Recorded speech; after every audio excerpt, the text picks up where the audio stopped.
Ayan po mga kabayan, masisilayan po natin yung old PNR station doon sa mismong bayan ng Kabuyaw mga kabayan. So itong bakanting lote mga kabayan, ipakita ko po sa inyo.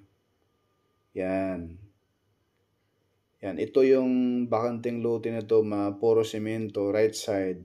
Yan po yung Mitsubishi, no? Warehouse. Kumbaga dyan po nakapark yung mga sasakyan nila, mga bago, no, galing sa planta. So ngayon, katabi niyan mga bayan, dito po sa bakanting lote na ito, yung may palayan na yan. Diyan po tayo mag-update sa ngayon. Ipakita ko po sa inyo yung puspusan na ngayong gawa rito sa area. Ito po yung ating aerial view mga bayan. Ayan po yung Mitsubishi. Sa area dito po itatayo yung future New Kabuyaw PNR Station na kung saan elevated na po ito mga kabayan. Ayan po, na kung saan dito po sa tapat ng Mitsubishi sa pagtatayuan ng Kabuyaw Station ng PNR, andyan lang po yung mismong planta ng Nestle Philippines. Good morning po mga bayan, welcome sa ating panibagong vlog dito po sa Kabuyaw City, Laguna. So ngayon mga bayan, mayroon taga rito po ating tanungin kung saan po talaga eksakto maitayo yung mismong New Kabuyaw PNR Station. So ito po si Sir. Sir, ano pong pangalan natin? John Lester Bustilio po. John Lester Bustilio. Sir, may tanong po kita. Saan po yung eksaktong location ng PNR station dito sa Kabuyaw City? Doon po sa kulay green na yero. Ayan. Doon po yung magiging Kabuyaw Station. Dyan po pala sir. So ano pong gawa natin dito sir? Bakit po may mga ID po kayo sir? Dito po sa area. Ako ay isang sales associate ng Houseland Development Corporation. So ito yung property na binagamit po namin. Okay. So, mga house and lot po siya na dito sa Kabuyaw, along the highway lang po siya. Anong pangalan ng subdivision sir? Florence Homes Kabuyaw po. Ulit po. Florence Homes Kabuyaw. Ayan, thank you so much sir. Thank you po. Ayan po mga bayan, may subdivision pala rito. So, napaka gandang subdivision ito dahil katapat lang po ito mga bayan sa mismong pagtatayuan ng New Kabuyaw Station. Ayan po mga bayan, oh. Yan na pala yan. Yung palayan dyan, dito pala mga bayan, hindi na nila ginawa dahil dyan pala itayo yung mismong New Kabuyaw Station ng PNR in ECR South. Ayan, thank you so much po. At atin pong panoorin mga bayan yung ating drone shot sa... Ito na po mga kabayan, yung mismong drone shot natin. Ito po yung nilapara na po yung daan, no? Ipakita ko po sa inyo maya-maya po yung mismong daan. Palabas, ayan o, nilapara na po nila rito. Hanggang doon na po ito, doon sa dulo. Sa likod ng mga puno na yan, andyan na po yung Maharlika Highway. Andyan na po yung highway papuntang Maynila, papuntang Nestle Philippines. Diyan sa puno ng kahoy na yan, tapat niyan, bandang kaliwa, andyan na po yung Nestle Philippines mga kabayan. Na napakalaking factory ng gatas. Alam naman natin yan, yung Bear Brand, no? Diyan po ginagawa mga kabayan sa mismong tapat lang po nitong pagtatayuan ng New Kabuyaw PNR Station. At itong Mitsubishi na ito, ayan po, masisilayan natin na nakapark yung napakaraming sasakyan dyan. At dyan mismo ay talagang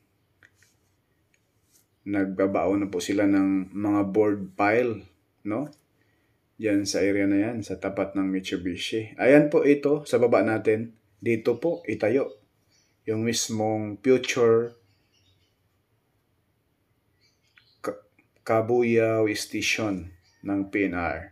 So ngayon yung drone natin, palapitin natin doon sa unahan mga kabayan. Ayan na po. May creek dyan, no? Ayan, masisilayan natin yung creek. Ayan, sinimento na po yan dyan mga kabayan, no? Habang ngayon pa, advance na sila, no? Inayos na nila yung daan papunta doon sa highway. Yung mga kababayan natin na papuntang Maynila, kung sakaling ma-operational na po itong PNR, ay maglakad na lang dyan or mag-tricycle papunta dyan sa highway na yan. Yung building sa unahan kulay puti, yan na po yung Nestle Philippines na malapad po yan na building mga kabayan. Ayan po yung isang subdivision na unti-unti na pong dinidevelop yung mga area rito, yung na-interview natin kaganina, no? Tinanungan natin. Ayan po sa area na yan, isang subdivision din pala yan. Ayan po mga kabayan, ilapit po natin yung drone din sa unahan.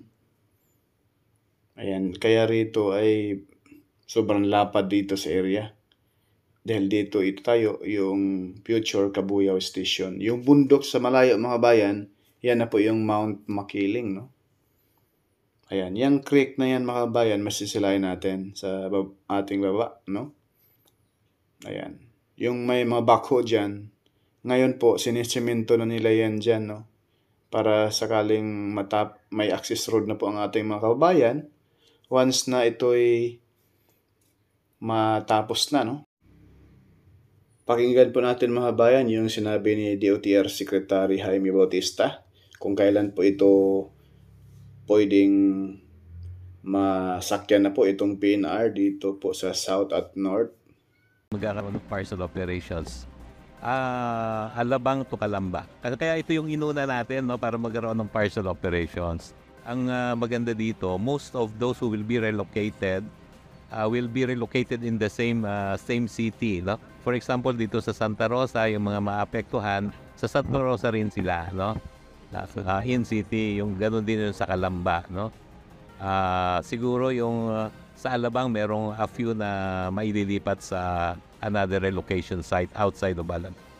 2027, yes, magkakaroon ng parcel operations. Alabang to Calamba. Kaya ito yung inuna.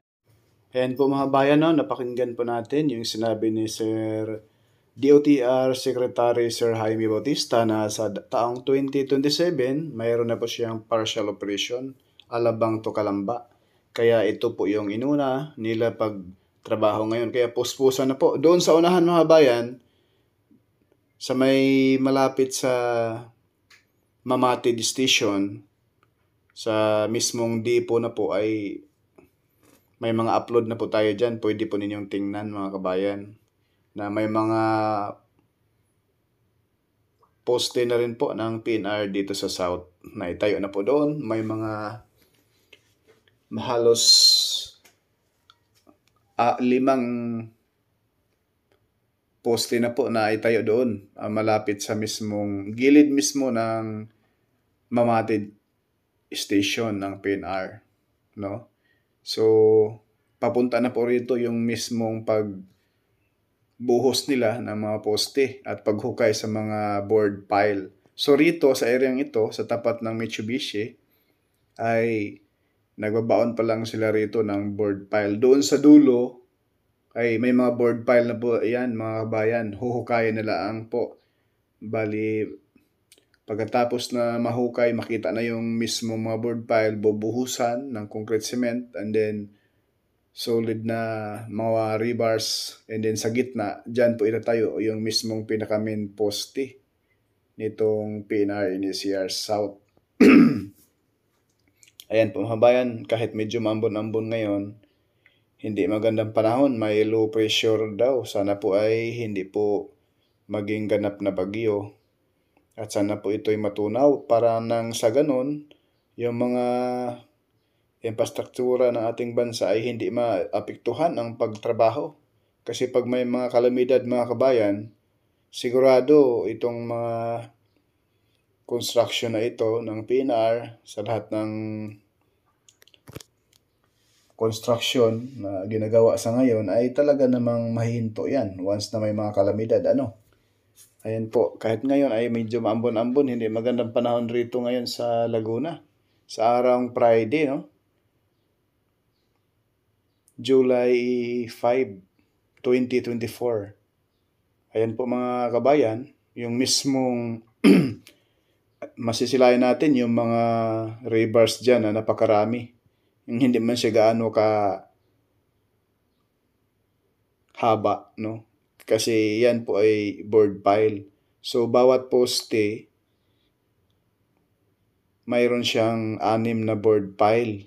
Sa pinakagitna, mayroon doon po itatayo yung mismong pinaka main poste. Ayan, sa area po ito ng Mitsubishi dito sa Cabuyao. Papunta na po ito ng mismong pagdating naman doon sa Old Cabuyao Station mga bayan. May mga nabaon na pong mga board pile doon papunta sa mismong Santa Rosa, Laguna.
Kaharap sa ating kamera mga bayan, papunta po yan ng Cabuyao proper at Old Cabuyao PNR Station.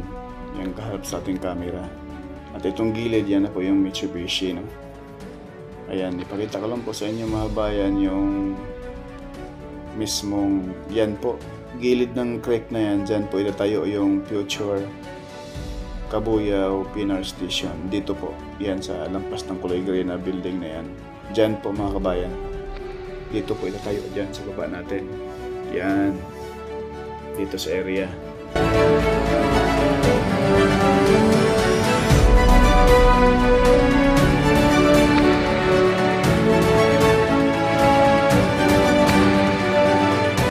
Itong kalsada sa baba natin mga kabayan, gilid ng Mitsubishi, yan na po yung palabas, no? Ang tagos niyan doon sa mismong highway, na yung mga nagtrabaho dyan sa Nestle Philippines, ayan po, sa unahan, yung mga building dyan na malapad, yan na po yung pabrika ng Nestle Philippines, mga bayan. Ayan po, yung mga building doon sa lampas ng mga punong kahoy na yan, dyan na po yan. Napakalapad po yan, mga kabayan. So, pwede na siyang lakarin, no? Papunta rito. Ayan sa baba natin, yan po yung mga subdivision na ginagawa na sa ngayon. Nagsulputan na po yung mga subdivision rito. Swerte pag ikaw ay makakuha ng lote, house and lot rito sa subdivision na ito dahil pwede mo nang batuhin ang future penal station dito po sa tapat lamang po nitong gilid ng Mitsubishi, no? Ipataas ko po ang ayan po yung mga sasakyan na dumadaan sa baba mga bayan. Yan na po yung mismong Mahardika Highway. At yung building dyan, kulay blue, yung kulay puti, yan na po yung Nestle Philippines. Ayan, napaka lapit lang sa future Cabuyao Station. Talagang pinag-isipan ng husto ng PNR kung accessible po talaga sa mga malalaking company, sa mga kababayan natin. Ayan po, yan. Yan na po yung kalsada. Tapos na rin po. Ayan. Diyan po tayo, yung Cabuyao Station mga kabayan. Yan Cabuyao Hospital. At ito yung Cabuyao Munisipyo. Yung nagsanga na daan dyan, pakanan, yan na po yung Cabuyao Munisipyo sa unahan. At ito naman po, papunta doon. Papunta, ayan na po yung Nestle dyan, Nestle Philippines sa unahan. Ito yung kanto mga kabayan. Oh. Yan. Papasok doon sa mismong Cabuyao Station. Mula rito, mga 600 meters lang, Cabuyao Station na. Ayan po, naharangan lang ng konting pader. Diretso lang po doon. Napakaganda po ito matapos. Hanggang dito lang po muna mga bayan yung latest update natin sa PNR NCR South. For Kai Studio, hindi sikat pero nag-aabot ng balitang tapat. Magandang hapon sa lahat.